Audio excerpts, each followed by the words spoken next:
Hey guys, to help run the forums, host the website, and travel, we've introduced a universal service fee for in-depth coverage, including this video. My goal is to be unbiased and transparent. It's a privilege to serve you. This is not an endorsement. Let's get into it. Hey guys, we're in beautiful Memory Park, Salt Lake City, Utah.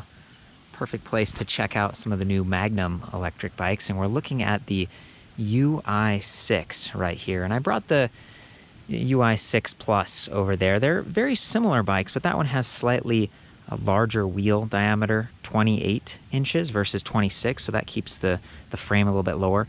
This one, 18-inch frame versus 19-inch, so that's the seat tube measurement and a few other things. I'm going to review that one separately, but I wanted to show them back to back. This one's more approachable. It has this like step-through design, but I love that they've gone with double tubing right here because that reduces frame flex and it keeps the bike feeling really solid. It does add a little bit of weight, especially when you look at also having these aluminum alloy fenders, nice mud flaps at the ends, a rack, and then a high capacity battery pack there. That's 48 volts, 13 amp hours, 624 watt hours. It's pretty impressive. You come back here to the motor. This is from Das Kit. It's a 500 watt nominal, 700 watt peak, 90 newton meters of torque on that planetary geared hub motor. So 48 volt, 500 watt motor. I had reviewed the Ui5, which looks very similar a few years ago. And it's just neat to see something that has a little bit more power.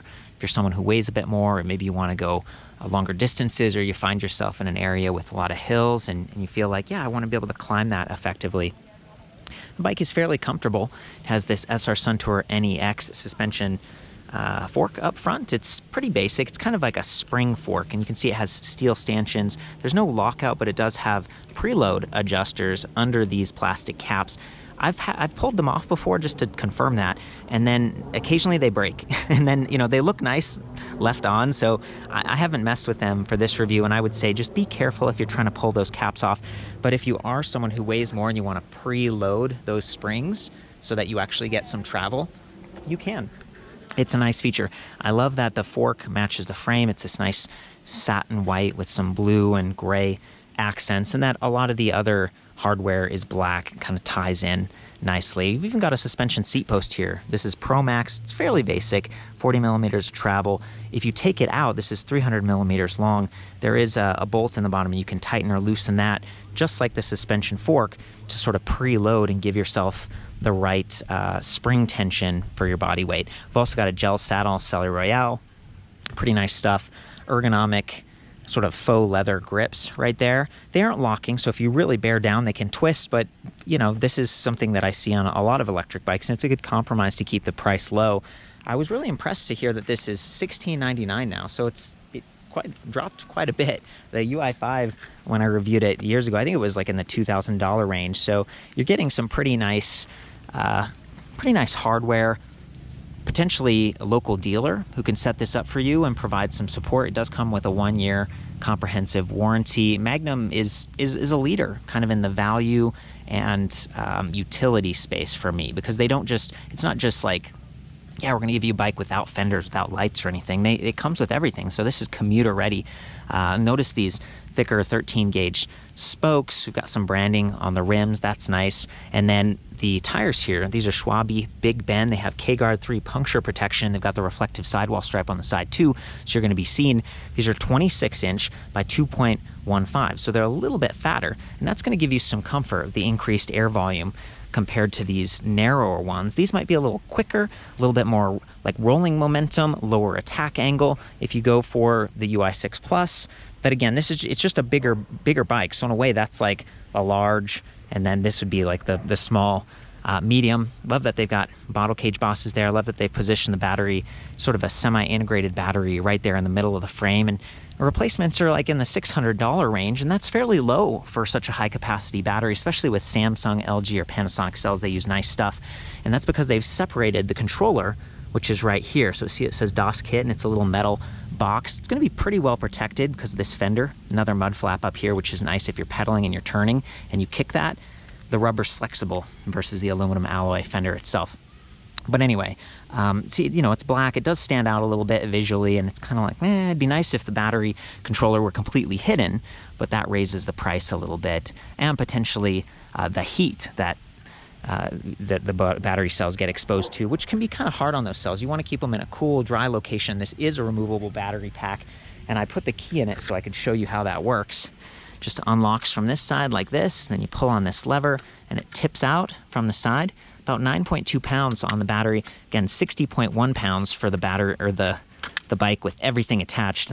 It's kind of tough to get this thing lined up. There we go. So I turned the key, locked it in. Good. Here's the charging port. It's pretty close to that crank arm, so be careful if you're charging and you're moving those cranks. It could have a little bit of a snag happening. And then they've positioned that kickstand in the middle of the frame, which can lead to pedal lock, which can be frustrating if you've parked this way back in your garage and you're just trying to like carefully go between your car and a wall and you're backing it up and you forget to stow the kickstand. You get that lock and then you have to like move it forward and mess with it. It's one of my complaints. There really aren't too many complaints with this bike, but there are some compromises. Notice this headlight up here. It's wired in, which means it's going to take advantage of that high capacity battery, but you have to physically press this button to get it to activate. It isn't activated through the display. And then on this rear light, it's a nice light, Spinninga Solo, but it has 2 AAA batteries, and it also has to be activated independently. And the downside of having to do that is you might turn the lights on, go for a ride, see your friend, get excited, park your bike, and you forget to turn off that light, and then the battery's gonna deplete slowly while you're hanging out with your friends and wear those batteries out, and they're disposable. It'd be nice if they were wired in, but that can create another failure point. That's another cable running across the bike. And look how nicely they've routed these cables internally. So the frame, when you look at it, it's very clean. And again, that matching fork and everything. The Ui6 does come in white, as we see here, as well as black, which is gonna look pretty much just like that bike, only step-through. So a little bit more approachable, just like this, which is much more comfortable for someone if you have like hip or knee sensitivity, and especially if you have this rack loaded up. Imagine having like a little trunk bag back here. Maybe you have the charger in there, a pump, some extra supplies, some food or something like that. It's just nice to be able to step through the frame instead of over it. And this is what the charger looks like. It comes with a little toolkit and everything. Weighs about 1.5 pounds. It's a 2-amp charger. It's, kind of basic, kind of generic. I've seen this charger from other companies, and it helps them to keep the price low. It might take 6.5 hours to fully charge that battery. So keep that in mind. It's just something you're going to have to think about, and being able to take that off and reduce the weight of this bike by 9 pounds is great for moving the bike, and at the same time storing that battery in a place where it's gonna hold up and not get too hot or too cold.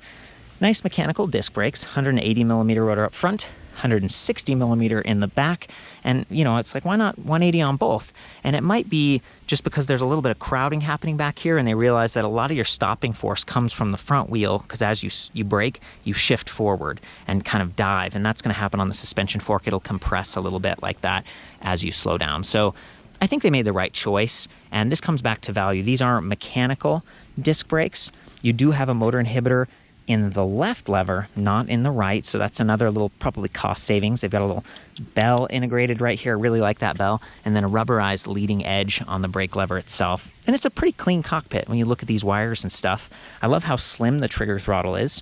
It fits really nicely. It's very easy to reach on this bike. It's right there where your fingers go, and they were able to put trigger shifters instead of the big thumb shifters like some of the other more affordable bikes. And those bikes do that because they have twist throttles and the housing is bigger and stuff. So for me, this DOS kit throttle is a real highlight on this bike, and it just makes it comfortable. So back to those grips, the suspension, and then this adjustable stem. It's tool free, so you can open it up. You can swivel this forward or backwards, and it's on a bit of a riser here too, so it gives you this upright body position.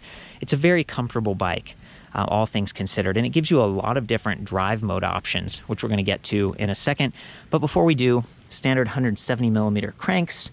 We've got these Welgo aluminum alloy platform pedals with metal pins. They offer good traction and good surface area. You're not going to slip off super easily. They're not going to crack if the bike tips over. And we've got an alloy chain ring guard. It's not a guide, so it'd be nice if there was another plate here just to keep the chain from derailing inward. But that really hasn't happened to me too much, and the suspension and everything is, I don't feel like that's going to be a huge issue. If we come to the back of the bike, they've got a steel derailleur guard right here, and that's protecting the motor power cable and Shimano Altus derailleur. Altus is one step up from entry level on the Shimano component group set. So that might make it a little bit more reliable, a little bit lighter weight. And the cassette, it's 7 speeds. It goes from 14 to 28. Not the widest spread, but you know, it's workable. It looks like this is nickel plated, like it's going to be rust resistant. The interesting thing about these bikes is that technically they're class 3. They offer throttle, but if you want to, you can go a little bit faster than 20 miles per hour, which is where the throttle stops. You can pedal probably about 25 miles per hour. So this could be a good option for someone who's commuting around town, you got your gear and you want to keep up with cars or just get to work a little bit faster. You can do that with pedal assist, and there are 6 levels, which we'll talk about in a minute. And it uses a cadence sensor that's really nice. It's compact, it's sealed, it's right in there, and that's a 12 magnet sensor. So it's fairly responsive. You don't have to pedal too long before the motor kicks on. And you also don't have to push super hard as you would with a torque sensor. But as soon as you stop pedaling, the motor might continue for just a second because it's, you know, there's a bit of a delay, and that's where that motor inhibiting brake lever comes in. So I would keep that in mind. That's just a little tip for once you're out there and you're riding faster, especially with traffic and stuff. So I love that you're going to be visible with the reflective sidewalls, with the lights, and on this frame in particular, the white frame is really nice that way. Got this rack. I've mentioned it a couple times now that it'd be useful for like panniers or trunk bag or something like that, but it is removable if you don't want this. And it is positioned in such a way that the saddle can come down all the way, and there's still some clearance. Like it hangs over a little bit depending on where you've got it, and also how the saddle's mounted if we slid that forward more. But this is a nice rack, and I believe it's rated to 25 kilograms, like 55 pounds roughly. So that's nice. It's a pretty decent setup, and it's nice that everything works. It's not like you have to buy anything aftermarket and hope that it fits right. If you wanted to bring this saddle even lower, you just have to replace the suspension seat post with a rigid seat post, and that would save you a few inches probably. So that's a little quick tip if you're someone who maybe a little bit more petite and you're concerned about standover height and stability. This bike over here, it has a really tall minimum saddle height because of the suspension seat post and because of the frame design. I actually feel like Magnum could have like dropped that seat post a little bit lower, but you might have the collision with the rack. Like there's so many considerations, but as it stands, this is in the lowest position and there's pretty good spacing. So just keep that in mind. I have measured, you know, the width, the length, the standover height, all the dimensions and stuff. They're back at the website, and I have a comparison tool so you can see them back to back. And I measure these by hand to try to be as accurate as possible, but I welcome you to chime in, you know, based on your own experiences in the comments and stuff. So I think that's a pretty good overview. I mentioned the DOS kit motor before, 500 watts. I mean, it's a pretty powerful motor, and you're actually going to get a little bit more power and zip off of this bike because of the smaller wheel diameter than on this one. So really, I would probably just get this if I was a bigger person and wanted like the taller standover height and reach and everything like that. It is a slightly bigger frame, and it's just elevated more. The fact that this comes in black, that would be probably my choice. This or a black one, just because I'm about 5'9", and I don't mind the Step-thru. It's good for me, and kind of my knees and stuff like that. So coming up to the display panel, I should mention, if you haven't ridden the bike for a little while or you took the battery off, press that little power button on top. It kind of primes the system. And then you press the M button right here. There's a 6-bar battery infographic. So that's kind of nice. It's a little higher resolution than 5-bar readouts on a lot of other systems. Current speed in miles per hour. Assist, it always starts in level 1, and the throttle is hot at all times, so be careful. A lot of times I'll mount the bike before I turn it on, because if you bump that throttle, it could take off. And, you know, it's kind of a powerful motor. You take it down to assist level 0, and then you don't have to worry about pedaling or activating or anything with that, and then it's just like a little scooter, which is kind of cool. And I like that this menu actually goes around. So see, I clicked minus and it went all the way up to 6. So that's really great. It doesn't require you to go like 1, 2, 3, 4, 5, 6. You can just go up or down, like full power, no power. And then we've got odometer. If we press the M button, we got trip time, trip meter, max speed, and then this might be total time. I was a little bit confused by that before. If we hold the minus button, it gives us walk mode, which is kind of nice. There we go. And I'm just moving that pedal so we don't get pedal lock when we ride. If we hold the plus button for a second, it does backlighting just on the display, which is cool. Can't see because it's so bright, but again, to get that light active, you have to actually press this button down here. So I'd activated it before and I just turned it off so we don't forget later. And I think that's about it. There might be one more little area to explore by holding the plus and minus, and then there's a code. You can work with your dealer on that, but that would actually let you lower your top speed if you wanted to. Some people don't want to go 28, 25 or whatever, or even 20. You want to go a little bit slower, and that's going to help extend the range of the battery. You can change from miles per hour to kilometers per hour. You can adjust the wheel size and stuff, but you really want to leave most of this the same, like 48 volts, 26 inch, and that way the bike is going to function properly. It's a nice cockpit. It's a very reachable display. It's not removable, so it could take some sun and some scratching and stuff at racks over time, but it is fairly modular. See, there's a disconnect right here, and these are just, press fit connectors. You're going to be able to get those from Magnum or from your dealer and just get good support. So for me, that's one of the reasons I cover bikes like this, is because they are at dealers, and you get, I think, a better experience. There are some cheaper bikes out there on eBay and some other places, but you're left a little bit more on your own. So depending on your level of proficiency and your trust in the company, I mean, Magnum's been around for, the last time I reviewed these was like 2015, 2016. We're in 2019 now, and they're bigger than ever. So I feel like that says a lot. I'm gonna go ahead and hop on this bike. I'm just gonna stow the kickstand, howdy, and go for a little ride. I think I'm gonna do some grass riding because we're right there. Give you some suspension fork action.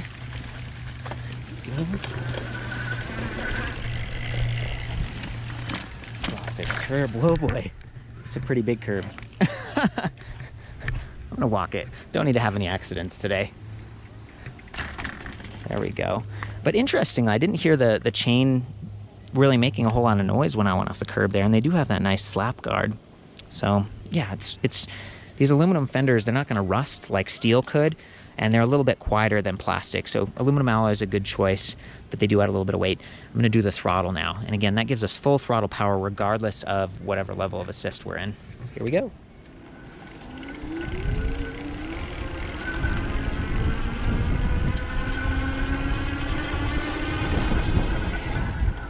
There we go, and we're up to 17. We are climbing a hill, 18, 19 and a half, 20. So there we go. Pretty stable feeling as well, because those slightly like wider tires, they give comfort and a little bit of stability. Here's pedal assist.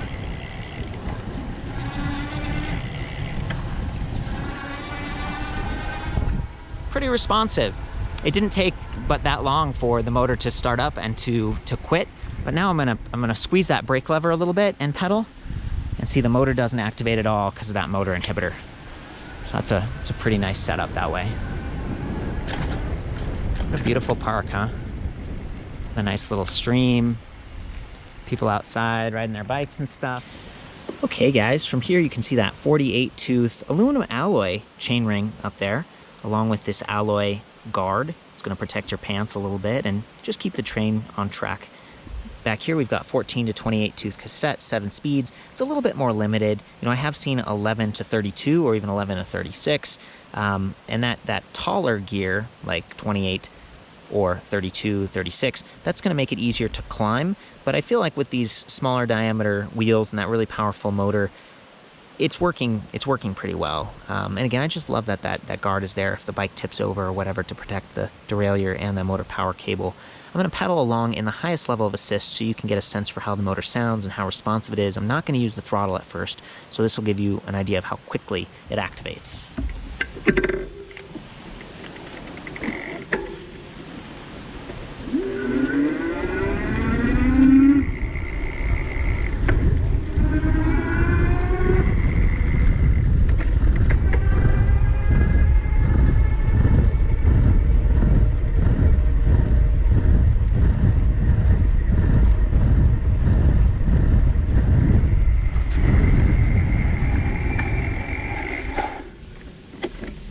Very nice. We got up to 25, and I did ask the folks about that, and they were like, yeah, that's where it goes.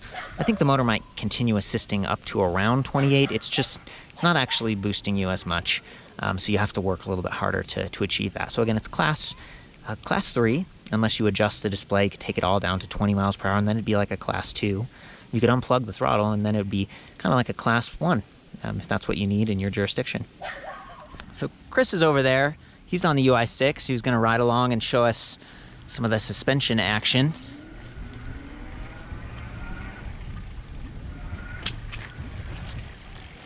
Very nice, man.